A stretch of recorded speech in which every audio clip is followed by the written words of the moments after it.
Bueno, la charla se va a concentrar en Conrado Hughes y Fito Garcés. Primero va a hablar él, doctor en Ciencias Políticas y profesor de la UDELAR. Y bueno, ¿cómo no? Dale. Bueno, muchísimas gracias por la invitación. Acepté de entrada y sin pensar. No, por algunas buenas razones, creo. Hoy fue un día muy lindo en términos políticos. Miren por qué. Al mediodía, un amigo me invitó a un acto muy bonito, el amigo Cristian Di Candia. Y entonces, bueno, estuve por allá, fui a acompañarlo porque jugamos al fútbol juntos un par de años, en el papi fútbol del seminario.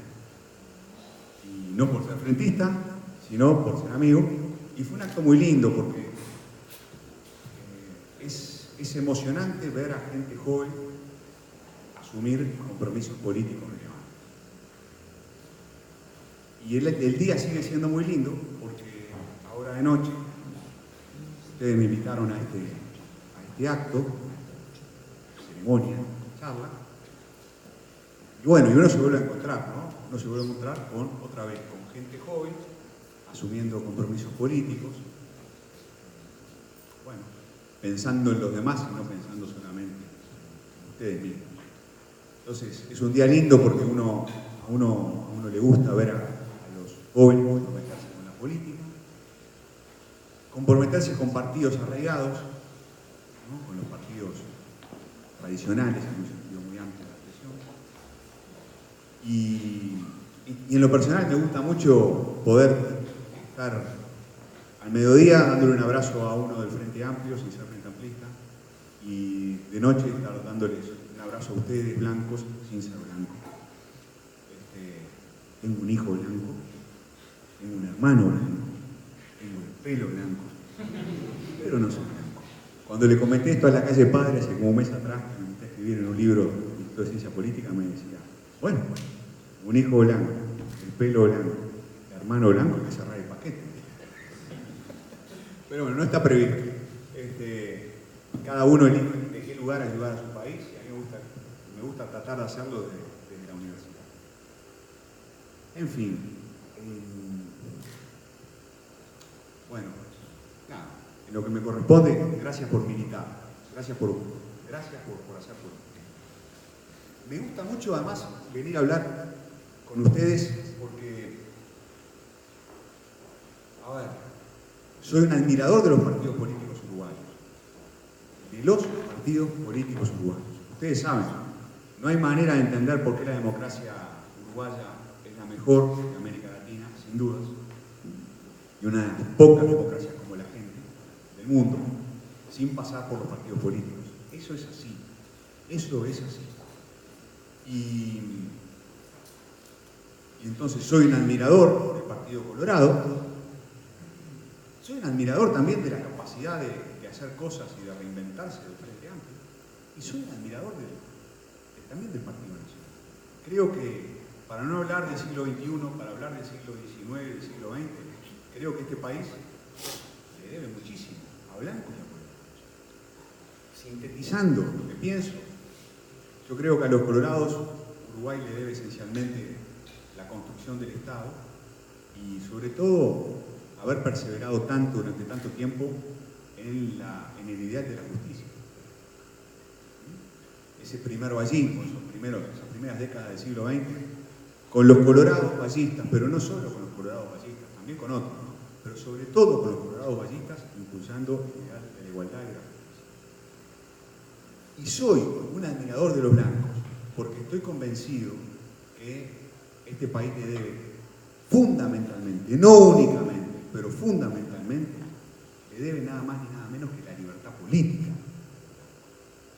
No únicamente, pero fundamentalmente a los blancos le debemos la libertad política. Capaz que los colorados hicieron mucho por la construcción del Estado, por el ideal de la justicia, los blancos hicieron muchísimo por la libertad política y por la democracia en este país. Y cuando yo leo la plataforma de ustedes, jóvenes blancos, y veo lindo, ¿no? Los blancos haciéndose cargo, los jóvenes blancos haciéndose cargo de lo más importante de su tradición. Lo más importante de la tradición blanca es la lucha por la libertad política y por la libertad económica. Los que han hecho algo de ciencia política lo saben, ¿no? Autores como Robert Dahl o como Seworski, los autores que han estudiado sobre la construcción de la democracia lo afirman con toda claridad. La democracia nunca es un regalo de la élite, nunca es un regalo de la élite en el poder, nunca es un regalo, una dádiva de los poderosos. Los que están en el poder no renuncian al poder alegremente. Los que están en el poder, abren el juego a otros, se dejan desafiar, se dejan desplazar del poder cuando no tienen más remedio. Si en este país se construyó la democracia, si en este país empezaron a haber elecciones libres, y la primera elección libre fue en 1916, en julio de 1916, cuando se votó la Convención Nacional Constituyente, es porque hubo muchísima insistencia, muchísimo desafío, muchísimas revoluciones, muchísimas impugnaciones del poder que venían ejerciendo los colorados en 1865. Eso es lo más importante que este país le tiene que agradecer a los blancos. La persistencia, la resistencia, las revoluciones, el no darse por vencidos, en desafiar a la hegemonía de los distintos elencos colorados, sobre todo desde 1865 para acá. No hay manera de explicarse cómo se llega a esa década, ¿no? La década anterior a la Convención Nacional Constituyente del 16. No hay manera de explicarse eso sin la resistencia del Partido Nacional. Sin la resistencia, ahí veo algunos retratos de caudillos, sin la resistencia de los caudillos, sin los Aparicios Arabia, ¿no? Sin los Timoteo Aparicio, ¿no? Pero también sin el estamento o el elemento doctoral de los blancos. No hay manera de entender la libertad política en este país sin el libro La Libertad Política. Yo no sé si ustedes lo leyeron, pero vale la pena que lean ese libro del primer Jiménez de Arecha famoso, Justino Jiménez de Arecha, un libro maravilloso de 1884. Justino Jiménez de Arecha, segundo catedrático de Derecho Constitucional de la Facultad de Derecho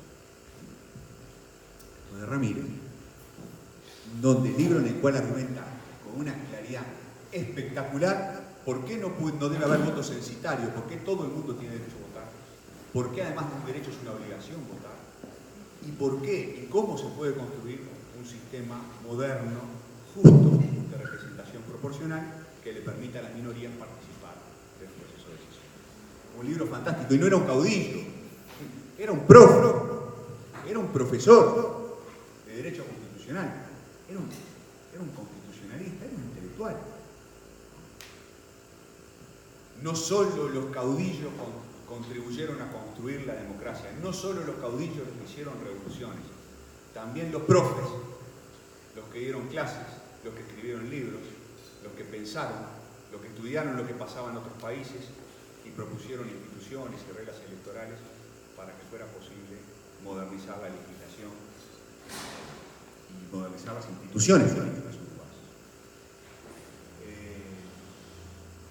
La libertad política. En el capítulo La libertad política, otro libro fantástico, otro libro que ustedes tienen que leer además de Justino Jiménez de Arecha, es el libro sobre la Constitución del 16 de Martínez y Martínez. Clarísimo. Todos los esfuerzos que se hicieron en ese momento, en el momento que se estaba redactando la segunda Constitución, para asegurar la dispersión del poder, para reducir el poder de los presidentes. No hay peor enfermedad, no sé si Connie vas a estar de acuerdo, seguramente sí. No hay peor enfermedad en América Latina que la enfermedad de la concentración del poder en los presidentes. Nos está liquidando desde, no sé, desde el siglo XIX, que los presidentes se crean monarcas y que los presidentes busquen concentrar todos los poderes, tanto funcionalmente como en la dimensión territorial. Los blancos, ¿qué hicieron? Ahí, cuando se estaba discutiendo la segunda constitución. Y los blancos se propusieron darle más poder al Parlamento, reducir el poder del presidente, transferir el poder a los poderes locales, ¿no? Fortalecer el poder de o crear los intendentes, dejar de tener jefes políticos dependientes del poder ejecutivo para tener intendentes efectivos. La descentralización, de la que tanto se habla, forma parte de esa lógica impuesta por los blancos a los que ejercían el poder en la época de los colorados, de disminuir el poder central. Más poder al Parlamento, menos poder al presidente, más poderes a los poderes locales, a los centros locales, a las intendencias, y por eso mismo también, menos poder para el poder ejecutivo, descentralizando la administración pública en los entes autónomos y servicios descentralizados. Eso también es una criatura en buena medida blanca. ¿Está bien? Cuando se habla de libertad política, no son solo, amigos, amigas, no son solo los caudillos haciendo revoluciones, son también las instituciones que se reformaron gracias a pensadores, a constitucionalistas, a políticos, que se reformaron con este norte, el norte de la dispersión del poder presidencial, de la distribución del poder. Pocas cosas tan blancas como eso, como atomizar el poder. Pero yo digo, cuando ustedes hablan de libertad, hablan también de libertad económica. La tradición blanca es también esa. Es la tradición de la crítica al dirigismo. No es que no hubiera críticos al dirigismo dentro del Partido Colorado. No es que no hubiera algunos partidarios también del dirigismo en los blancos. Pero en esencia la tradición colorada fue más bien la tradición dirigista. Y en esencia la tradición blanca fue más bien la tradición de la crítica del dirigismo, del libre mercado, de la apertura comercial. Seguramente Connie va a abundar sobre esto. Suelo decir que a lo largo de la historia reciente, y lo hemos charlado con Conrado más de una vez, y sí, es imposible reconstruir la historia de este país sin al menos dos hitos en la marcha contra el Estado, ¿no? En la crítica del dirigismo. Dos hitos blancos, ¿no? El primero fue, desde luego, la presidencia, el primer colegiado blanco, ¿no? Y el Ministerio de Hacienda. Paso a hablar de esto, ¿no? ¿Lo jurás? El Ministerio de Hacienda, ¿no? Un hito fundamental. El segundo hito, para hablar solo de la historia democrática, y no mentar a don Alejandro Villegas, el segundo hito es la presidencia de la calle. Y yo creo que la promesa del cambio de gobierno, la promesa que uno lee más entre líneas, uno lee por detrás del concepto de evolución de la calle Pou, la promesa que se lee por detrás es la promesa también de un giro liberal.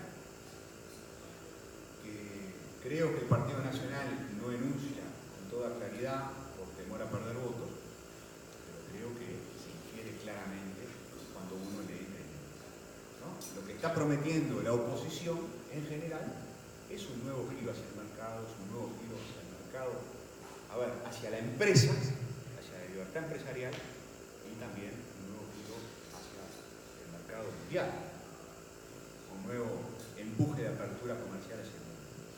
La historia de los blancos es esa historia, es la historia de la libertad política y la historia de la libertad económica.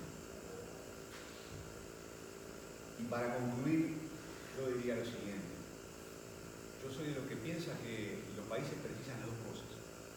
Que los mejores países son los que tienen buenos partidos liberales, capaces de favorecer a la empresa, capaces de pensar en el mundo, capaces de entender el capitalismo, de hacer que el capitalismo funcione.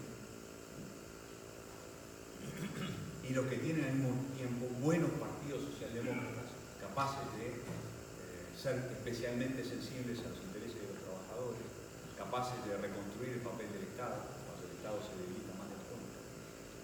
Y son aquellos países que son capaces de alternar liberalismo y socialdemocracia y liberalismo.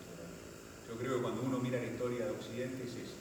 La las mejores historias de Occidente, creo yo, son esas, las de los países que son capaces, ¿no?, de ir pasándose de la posta, liberales y socialdemócratas y liberales.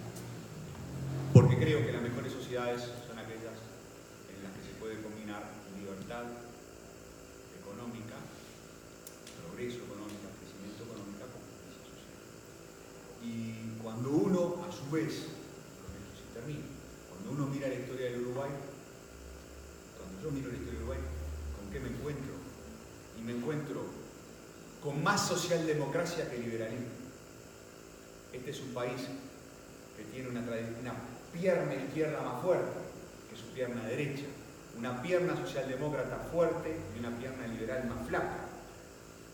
Mucho tiempo partidos socialdemócratas gobernando, en un sentido amplio, Colorado, más tarde Frente Amplio, diferencias. Y poco tiempo, relativamente poco tiempo, elencos más orientados hacia el liberalismo. Y por eso yo creo que este es un país al que le va bastante mejor en el plano de la justicia que en el plano del crecimiento económico. Y creo que eso, este desequilibrio no le hace muy bien al Uruguay. Yo creo que este país precisa más liberales. Precisa más liberales. Liberales modernos, liberales que no se avergüencen de ser liberales, como Connie, ¿no? Liberales que puedan hacer bien los argumentos del liberalismo y que puedan contribuir a fortalecer esa pierna empresista, aperturista, orientada al mercado que todo país en este mundo capitalista y globalizado precisa para poder. Por ahora,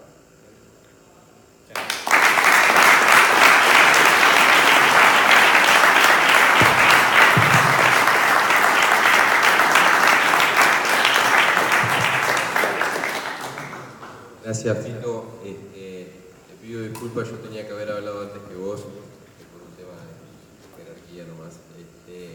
Así que, bueno, me voy a tomar el atrevimiento de ir después de vos. No sé si se está escuchando bien el micrófono, parece que está teniendo como que agarra y más o menos. Bueno, bienvenidos a todos, no porque esta no sea ya su casa, sino porque hoy es la inauguración de una nueva habitación, de un nuevo espacio en esta casa. La Juventud Blanca por la Libertad nace por una serie de razones, una serie de principios que nos parecía bueno remarcarlos y que queremos compartir con ustedes. Tenemos nuestra acción y nuestra reacción para definirnos. Primero que nada reaccionamos contra las ideas de izquierda concretamente, en el entendido de que no son las ideas que han proporcionado a los países una mejor fortuna. Las ideas de izquierda, el capitalismo, como ya nos decía Fito, la socialdemocracia, ese Estado a veces que los uruguayos vemos, como diría Connie, como una especie de madre que nos tiene que solucionar todos nuestros problemas, sino más bien que nosotros entendemos que el camino es hacia la libertad, hacia la independencia del individuo y hacia una política que se base sobre el individuo y no sobre el colectivo. Nuestra segunda reacción es a la forma de hacer política que entendemos que desde la izquierda, por lo menos mayoritariamente, se ha realizado, se ha llevado a cabo. La intolerancia como forma de argumento, la partición de la sociedad en dos mitades, de buenos y malos, de ricos y pobres, de, bueno, en definitiva, los unos y los otros y ellos. Y entendemos que eso, si bien puede tener un resultado electoral favorable para quien lo ejercite, no vale la pena un voto a cualquier costo y no es bueno para el Uruguay. Queremos caminar hacia una política que suba un poco el nivel del debate y sobre todo la tolerancia entre los ciudadanos, que en definitiva, en nuestras diferencias ideológicas, conceptuales, hasta nuestras pasiones, lo que buscamos todos es que el país esté mejor.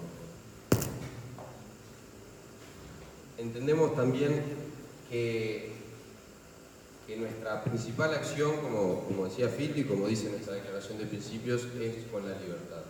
Y a mí me decía alguno, Pancho, ¿te parece ¿te parece necesario hacer un espacio que diga que lucha por la libertad? ¿No te parece un poco redundante? Se me ocurría para responder una pregunta. ¿Podemos decir en algún momento que alcanzamos un nivel de libertad, una calidad de libertad, que ya sea suficiente como para sentarnos de brazos cruzados a decir nuestro trabajo está hecho? Fíjense que en el Uruguay, que tenemos 30 y pico años de democracia, si no me equivoco, sólida y que, como decía Fito, es una de las democracias más de mayor calidad de Latinoamérica. En este Uruguay, hoy hay una persona, Carolina Cose, precandidata a la presidencia de la República, que dice en un programa televisivo que en Venezuela y en Cuba hay democracias que no podemos entender. En un país donde la democracia es sólida y donde ella vive con las garantías que la democracia nos brinda, nos damos cuenta que ni lejos podemos estar de darnos dar por sentada la lucha por la democracia cuando tenemos una persona que tiene un gran respaldo popular y lo que defiende es que hay sistemas que son dictaduras con nombre y apellido que son democracias. Entonces, ¿nos podemos cansar de luchar por la democracia? A mí me parece que no. ¿Nos podemos cansar de luchar por la libertad? A mí me parece que no. Y si no, cuando nos falte la democracia, diría un amigo, a llorar al cuartito. Entonces, para eso estamos nosotros hoy. Esto es un espacio de ideas, un lugar de debate, en el que por supuesto no tenemos que todos pensar igual, si no, no sería libertad, pero que sí tenemos un perfil. Y lo quisimos hacer multisectorial, es más, hoy acá hay candidatos, no de militantes, sino de todos los precandidatos, por lo menos de la mayoría. Lo quisimos hacer multisectorial y lo quisimos hacer alejado de lo electoral. De acá no se va a caer una lista, no va a salir un candidato, cada uno sigue perteneciendo a donde pertenece.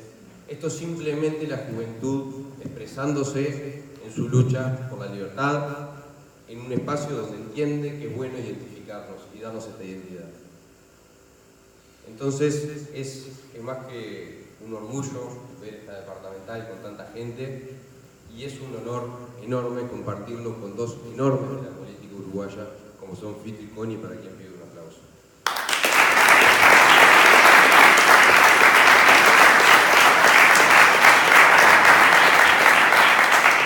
Señores, hoy, 10 de abril de 2019, la Juventud Blanca por la Libertad lanza oficialmente. Gracias a todos.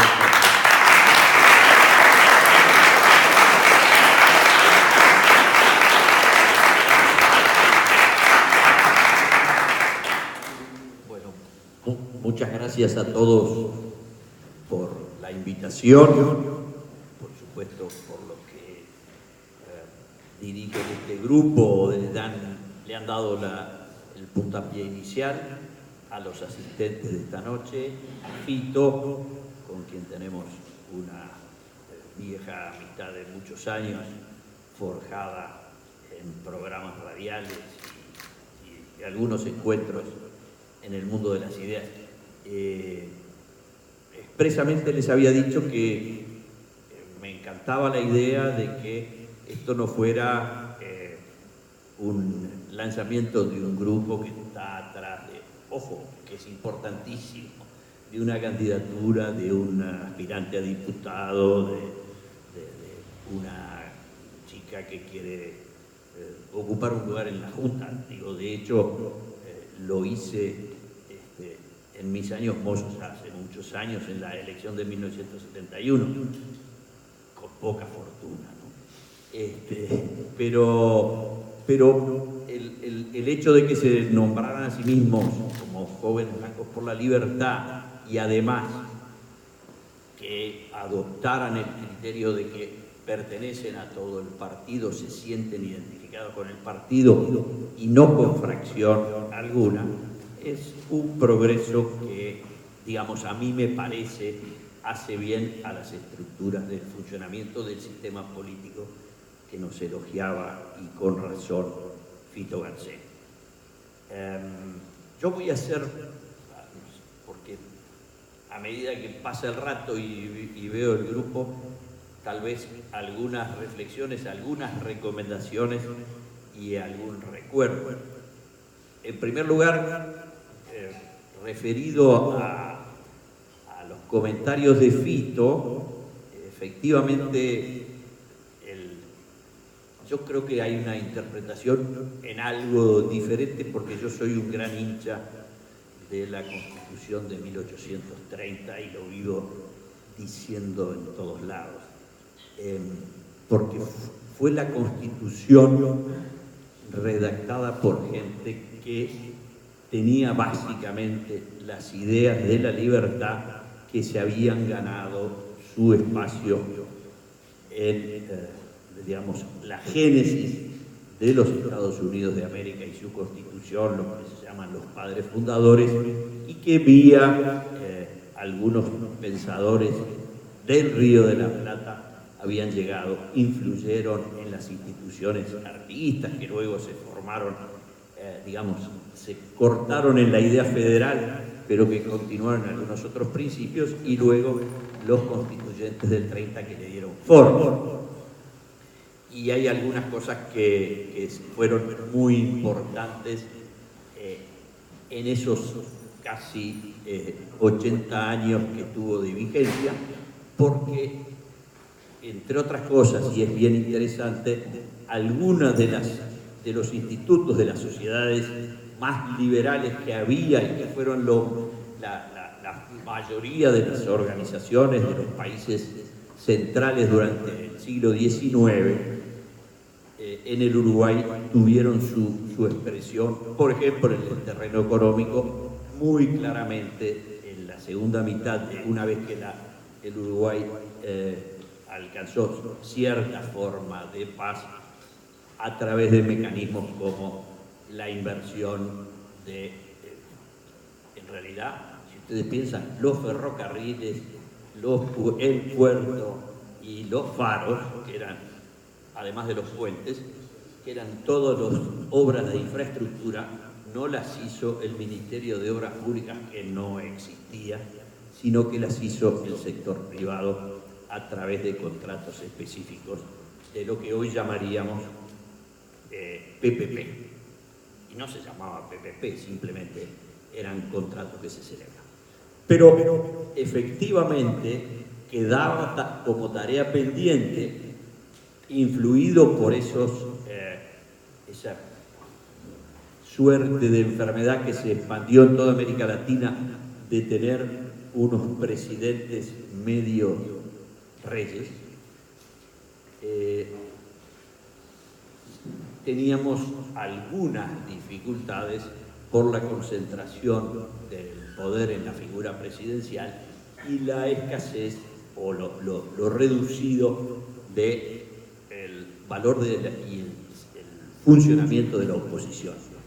Téngase en cuenta que hay mucha gente, aún hoy, que cree que un sistema democrático es solo aquel en el que se vota, se elige y manda la mayoría. Y eso es solamente una parte de la historia. Yo tuve hace muchos años en un programa de radio una discusión muy grande con una señora que ahora es senadora y además es colega de Fito. Digo, pero lo más importante del sistema de garantías de la libertad es que las minorías estén representadas y respetadas, porque de lo contrario, si el sistema democrático se hace lo que vota la mayoría y el resto a llorar al cuartito, obviamente es un sistema francamente injusto, más injusto aún cuando, y en los últimos años en el mundo estamos asistiendo un fenómeno donde hay normalmente dos visiones para encarar los problemas. Si uno va a ganar con el 51, los que no acompañan al que ganó con el 51 tienen 49, no pueden ser trilladas. El sistema democrático no solo es el sistema que toma las decisiones por la regla de la mayoría, sino fundamentalmente que le ofrece un marco de garantías a las minorías. En el sistema de cambio de la Constitución, en realidad hay que entender lo que ocurrió en el año 16. Acabo de publicarse un libro de la colección Los Blancos que edita el partido, que está muy... estuve hojeando porque lo compré antes de ayer, pero se llama La elección del 31 de julio de 1916.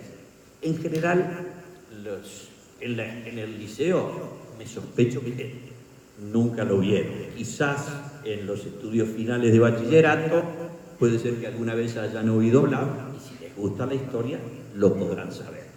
Pero la realidad es que el sistema de cambio de la Constitución vigente, que era la de 1830, tenía una serie de etapas previas para cambiar, para reformarse. Y eso tomaba tiempo y legislaturas, y hubo la decisión. Fíjense que cuando ustedes recuerdan que al comienzo del siglo XX, el primer gobierno de Valles del 3 al 7, luego viene el gobierno de Williman y después viene el segundo gobierno de Valles. En el periodo del gobierno de Williman, Valle no se quedó en el Uruguay. Don Pepe se fue con toda su familia a Europa y vivió en Suiza y descubrió lo extraordinario de la sociedad suiza: 500 años de paz con sus vecinos, un ejército de ciudadanos que tiene hoy la metralleta más sofisticada en la casa y hasta los 45 años, una vez por año, va a entrenarse. Todos los ciudadanos suizos entre los 18 y los 45 años lo hacen hasta que llegan a la edad de 45 años, y tienen un sistema de gobierno de gran distribución territorial en los cantones. Ustedes saben que Suiza se recorre en un día en automóvil, hay unas carreteras y unos túneles magníficos, pero además es muy pequeño. Y ese país, yo les pregunto si saben los partidos políticos que tienen, los ministros o los gobernantes, y no saben nada. Sin embargo, tienen uno de los 4 ingresos más altos del mundo, y bueno es recorrer Suiza para ver el nivel de prosperidad que han logrado.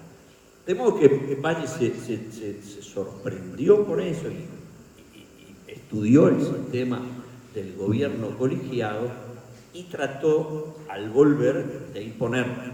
Tuvo ahí unas dificultades internas de su partido. Ustedes saben que el Partido Colorado en esa época era mayoritariamente los que seguían a don Pepe, porque ya en la segunda presidencia había consolidado su poder, pero quedaban los viejos colorados. Los viejos colorados se identificaban como riveristas. Y resulta que no estaban de acuerdo los riveristas en acompañar el proyecto del colegiado, pero ya se había hecho todos los cambios y había que convocar elecciones de la Constituyente. Y entonces se debatió en las elecciones de la Constituyente qué cosas se iban a hacer. Y ahí hay toda una historia que es un poco larga, pero que hizo que se fueran las elecciones con opositores colorados riveristas, o sea, no existía ley de lema, eran colorados riveristas o colorados de Valle, y después normalmente se iba a definir en la Constituyente quién se imponía. Los colorados riveristas eran chicos relacionados a Valle, y los blancos estaban en contra.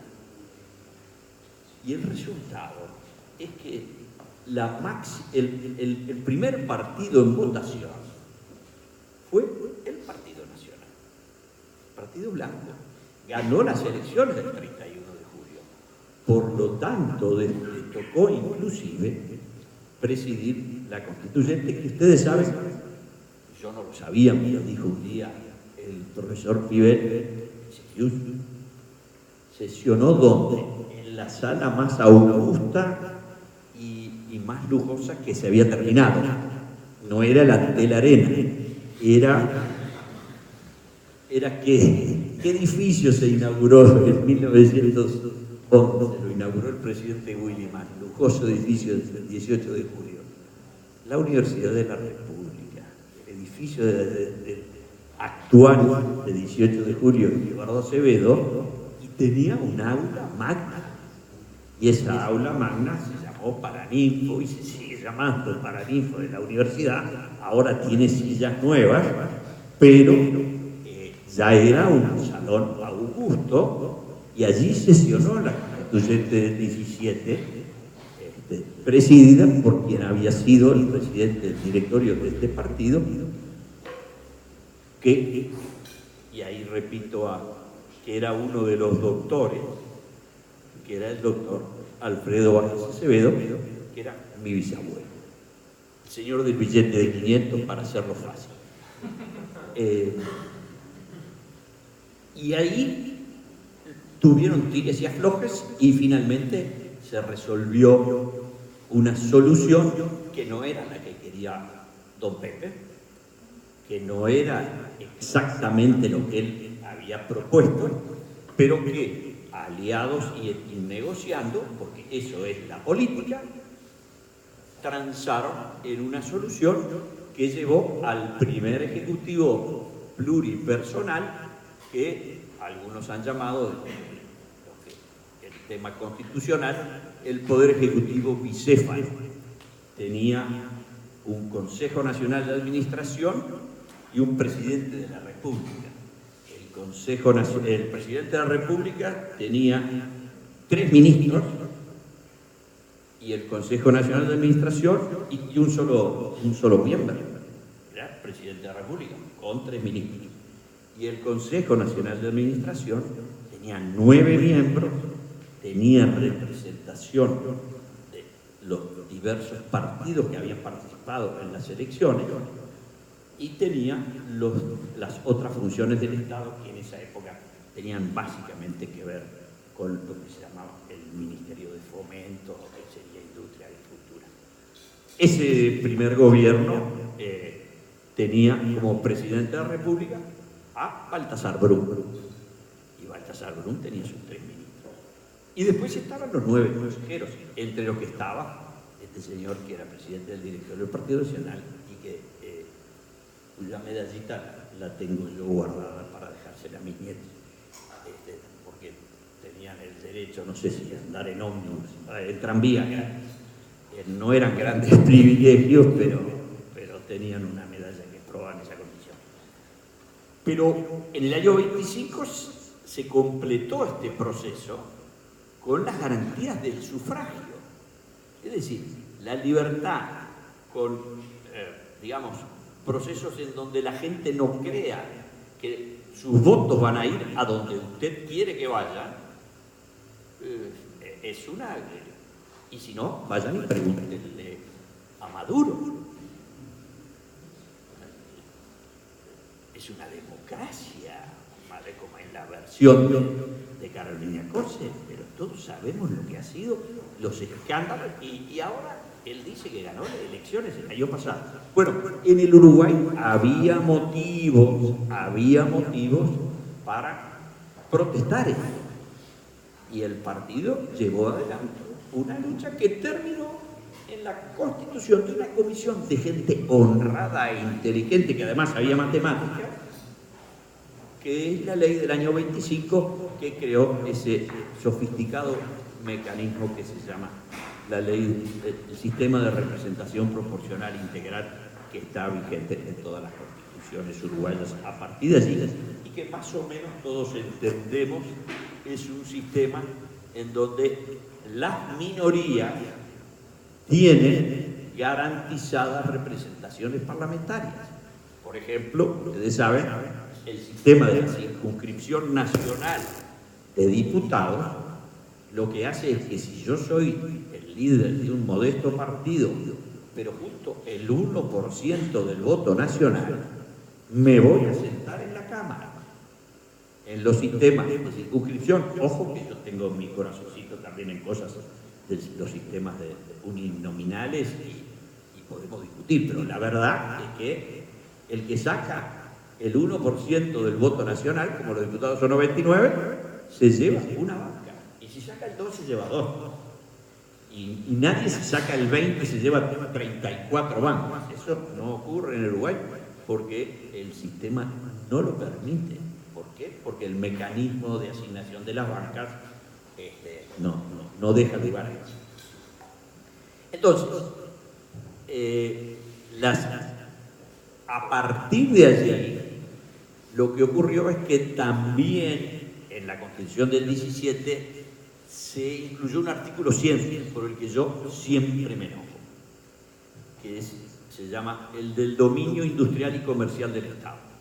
En realidad, en el artículo 100, la norma del artículo 100 es muy sencilla y no pasa nada, pero recogió lo que había ocurrido en el país en esos últimos años. Ustedes saben que durante todo el siglo XIX, cuando el Uruguay, yo les hago esta cuenta y es importante, se los hacía el otro día en una charla. El Uruguay de los tiempos de la Convención Preliminar de Paz del año 28 tenía 70.000 habitantes y en el año 1900 tenía 1 millón. Es decir, el Uruguay había multiplicado por 14 su población y lo había hecho estrictamente por el crecimiento de la inmigración. Es decir, había sido un fuero de atracción, una sociedad que abría una esperanza sobre la base de las garantías, seguramente también el atractivo de la libertad. Algunos visitantes que pasaban por acá en muchos momentos lo comentaban, pero también la oportunidad de hacerse una vida cada uno, que es el ideal del pensamiento liberal. El proyecto liberal lo que se refiere es a que cada uno pueda hacer o forjar su destino amparado en la ley, en las garantías, en el respeto a la libertad de los otros y en el sentido de la responsabilidad. Y ese país que tuvo una explosión de inmigrantes venían atraídos por esas características que el Uruguay no perdió. A decir verdad, en la década del 50, el casi frenado del progreso económico originado, que había, digamos, tenido un momento cuarto de hora durante el periodo de la Segunda Guerra Mundial, se detuvo y el Uruguay dejó de tener inmigración hasta los últimos 5 años. En ese periodo, el Uruguay solo creció con tasa, por supuesto, descendente, porque se generalizó los mecanismos de control de la natalidad, y el Uruguay no recibió flujo inmigratorio. Hoy estamos recibiendo, con los brazos abiertos, a inmigrantes de nuestras hermanas repúblicas latinoamericanas que tienen tragedias y que no desearíamos que nadie le ocurriera lo que les está ocurriendo.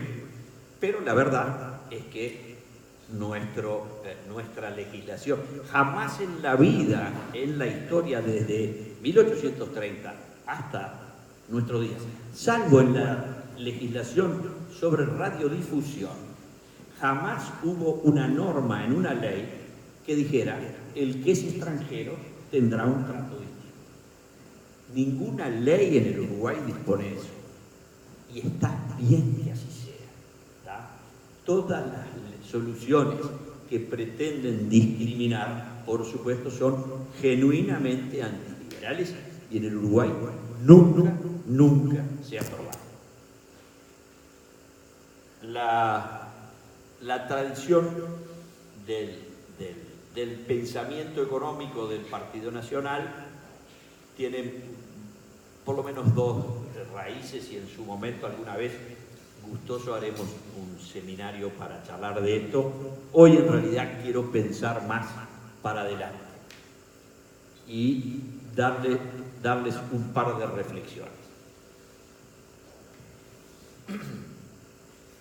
La idea, cuando termina la Segunda Guerra, el mundo estaba devastado. Si ustedes analizan, lo que había ocurrido es que, y los que han visto la película esta sobre la Primera Guerra Mundial, pueden tener una idea porque es documental sobre lo que ocurrió en la época. Los Estados Unidos siempre fue aislacionista. Es una idea loquísima de los Estados Unidos, imperialista. Jamás la historia de los Estados Unidos es el de una enorme comunidad que empezó siendo pequeña y creciendo en un inmenso territorio, nunca con expansión imperialista. No hay, son tres. Alguno va a decir, sí, pero tienen Guantánamo, pero vayan y estudien qué pasó en 1898, cuando la independencia de Cuba, o las Islas Marshall, y analizar de dónde quedan, que son 50 kilómetros cuadrados.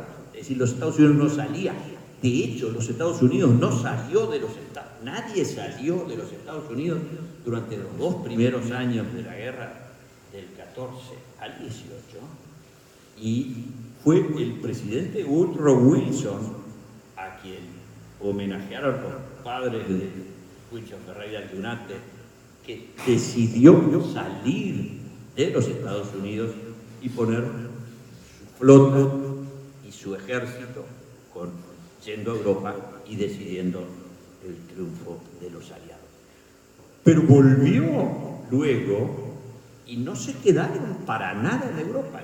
Si alguien creyera, lo que pasa es que hay facilidad para la historia, si alguien creyera la historia del imperialismo, entonces en los lugares donde llegaron las tropas que salvaron a Europa y a los aliados, habrían estado 20 años para irse.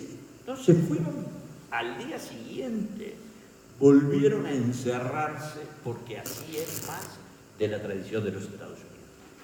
Pero habiéndose quedado, solo pusieron las condiciones, o influyeron en poner las condiciones que también Francia y el Reino Unido le pusieron a los alemanes, y sorprendentemente, en 15 años, Alemania e Italia, con algunos alrededor, habían adoptado políticas belicistas, expansionistas, imperialistas, agresivas y, por supuesto, liberticidas en grado sumo.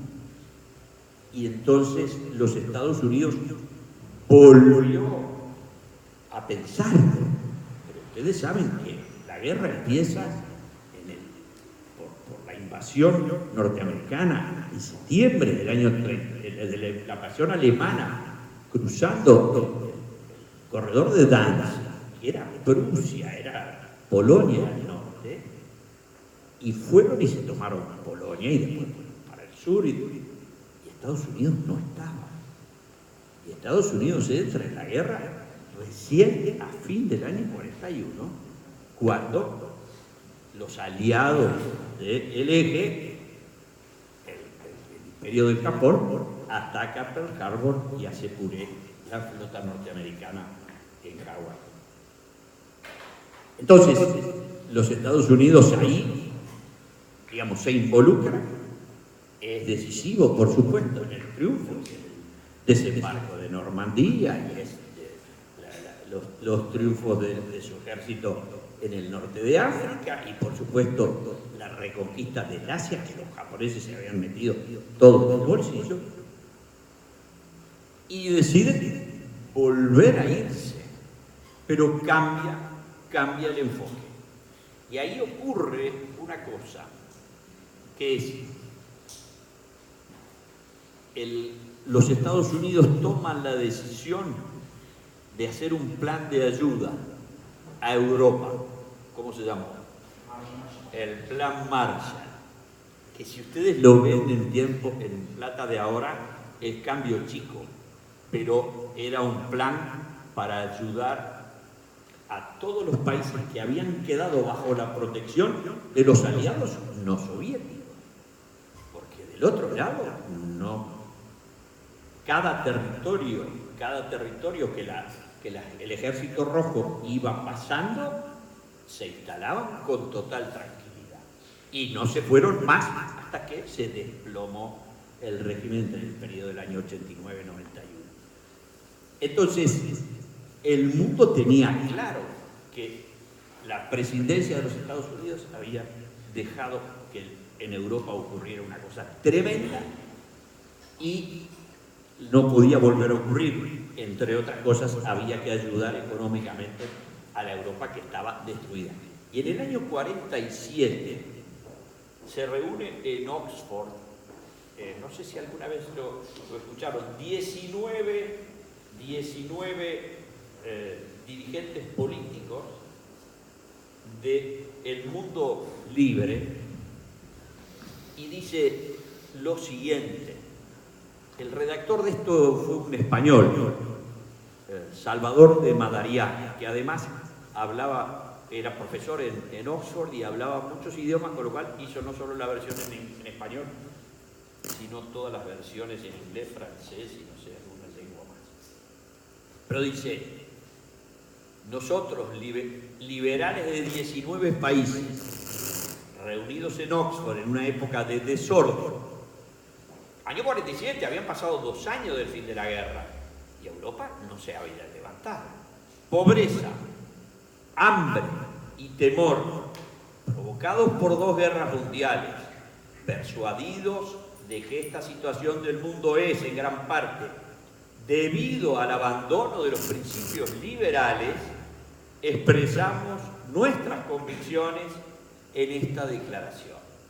Y sigue la declaración diciendo: el hombre es ante todo y sobre todo un ser dotado de la facultad de pensar y actuar bajo su propia autonomía y de la capacidad de distinguir entre el bien y el mal. El auténtico fundamento de la sociedad es el respeto a la persona humana y a la familia. El Estado es solamente un instrumento de la comunidad. No debe arrogarse ningún poder que entre en conflicto con los derechos fundamentales de los ciudadanos y con los requisitos esenciales de una vida creadora y responsable. Y los requisitos son la libertad de la persona garantizada por una administración de la ley y de la justicia independiente, la libertad de la conciencia y de las creencias, la libertad de palabra y de prensa, la libertad de asociación y de no asociación, la libre elección de la profesión, la oportunidad para una educación plena y pluriforme según las capacidades individuales con independencia del origen o de las riquezas, el derecho a la propiedad privada y a la iniciativa individual, la libertad de elección de los consumidores y oportunidad para la explotación total de las riquezas del suelo y de la industria humana, y seguridad frente a los riesgos de enfermedades, empleo, incapacidad profesional y edad. Y último, pero no menos importante, igualdad de derechos del hombre y de la mujer. Esto sigue, ¿verdad? Esta declaración de Oxford determinó la fundación de lo que se llama la Internacional Liberal. En el Uruguay no tiene ningún socio. El Uruguay no se siente liberal. Y a mí me angustia a veces leer estas cosas y decir, ¿de verdad los uruguayos no se sienten identificados con esto? Sigan y vuelvan a leerlo, búsquenlo. Se llama Manifiesto de Oxford de 1947. Pero además, cuando se cumplieron 50 años, en el año 1997, había caído, porque aquí se habla del régimen soviético, qué sé yo, porque, vamos a entenderlo, no mascaban vidrio. Es decir, como alguna vez habían dicho, digamos, las fuerzas aliadas se reunieron en Yalta, que es Crimea, y que ahora se la quedó Putin, y era parte de Ucrania, y junto al mar ahí negociaron por dónde entraba y qué hacía. Y lo que consiguió Stalin en esa reunión fue donde entre el Ejército Rojo será de influencia a partir de ese momento de la Unión Soviética. Y eso fue así, ¿tá? Eso fue así hasta el año en realidad hasta que cayó el muro de Berlín. Y en esos 2 años cayó el resto y en el 91 cayó el régimen de la Unión Soviética del Partido Comunista de la URSS. Pero los que transaron en eso sabían que no estaban defendiendo la libertad, no mascaban vidrio, sabían lo que eran las condiciones. Por eso los alemanes se escapaban cuando lo que veían venir eran tropas del ejército soviético, porque sabían que donde estaban. Y de hecho, tenía algún compañero de facultad que me contaba cómo su padre se había escapado en un bosque, siendo un oficial, no era oficial, un soldado del ejército del Tercer Reich, simplemente porque se dio cuenta que los que venían eran rusos. Si venían norteamericanos no había ningún problema, si venían ingleses, fenómeno, si eran australianos, neozelandeses o gurkas, aplauso. El problema era que venían con la estrella roja. Entonces, en el año 47, estos liberales, porque empiezan diciendo eso, nosotros, liberales de 19 países, nos hemos reunido y decidimos hacer este manifiesto. En el 97 se había colapsado la Unión Soviética, habían aparecido algunas teorías sobre el fin de la historia de un politólogo norteamericano que alguno habrá oído hablar, que se llama Francis Fukuyama, porque se suponía que ya se terminó el partido. Game over, dijo hoy Carolina Cosa, que era un tema que no tenía nada que ver. Pero en realidad el colapso de la Unión Soviética, que fue derrotada por su propio sistema en forma completamente cuasi incruenta, creó en el mundo de la libertad, que se expandió grandemente, la idea de que no habría que preocuparse más de defender estos valores. Sin embargo, volvieron a hacer un manifiesto, lo pueden buscar, si buscan Internacional Liberal van a encontrar el manifiesto del año 97, y en el año 17, atenti, volvieron a hacer uno, es un poco más largo, vale la pena, no se los voy a leer, pero se los recomiendo. En el año 2018, el periódico semanal más importante del mundo, el Economist de Londres, celebró sus 175 años. Y dice, hizo un manifiesto, todos estos tienen eso, son manifiestos. Y dice, lo estoy traduciendo en directo, el éxito ha convertido a los liberales en una élite complaciente. Es tiempo de repensar el espíritu del liberalismo radical. Y bueno, después hace una serie de consideraciones porque dice, las amenazas al pensamiento y a la vida, porque el liberalismo no es una ideología. El liberalismo es un conjunto de ideas que se basa en que la libertad del ser humano y su proyecto individual es el máximo de los valores que se deben preservar, por el cual va a integrarse a la comunidad, va a servir a la comunidad, pero va a realizar su proyecto individual de la manera que le guste mejor o que no le guste a los demás, con dos cosas: el sentido de la responsabilidad y, por supuesto, el respeto del otro. Es decir, no es solo hago lo que se me ocurre, no es así. Hago lo que creo que tengo que hacer en el marco de la responsabilidad y partiendo de que el otro es importante, pero la comunidad y después el Estado lo que está es al servicio del individuo. Está interesante porque hoy en día estamos asistiendo a empujes, por supuesto, en algunos lugares dramáticos, como en lugares de América Latina que hace 60 años tienen un régimen con partido único, o un país que tiene 20 años y que ahora está matando a su gente de hambre y de falta de medicamentos. Pero además,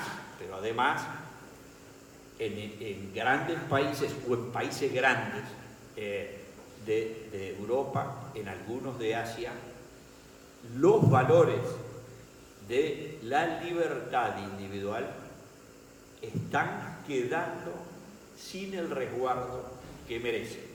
Y en nuestro país, que no tenemos una situación dramática, tenemos mucha gente que no cree en los valores de la libertad.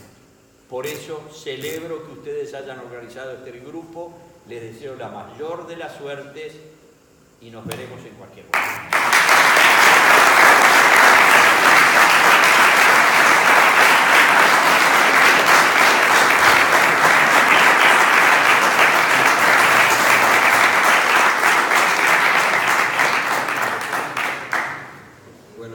Muchas gracias a todos por haber venido. Vamos a agradecerle eternamente a Connie y a Fito sus conclusiones más que esclarecedoras. Ya saben que tenemos la declaración de principios colgada en Twitter.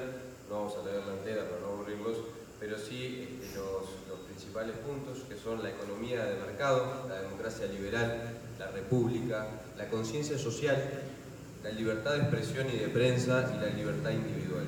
A esto queremos invitarlos a que se sumen, a que vengan acá, a que debatan las ideas. Como ya dije antes, acá no hay que pensar de una forma y de una sola forma, sino que hay que venir con ganas de debatir y aprender. Gracias a todos por haber venido y bueno, ¡viva la libertad!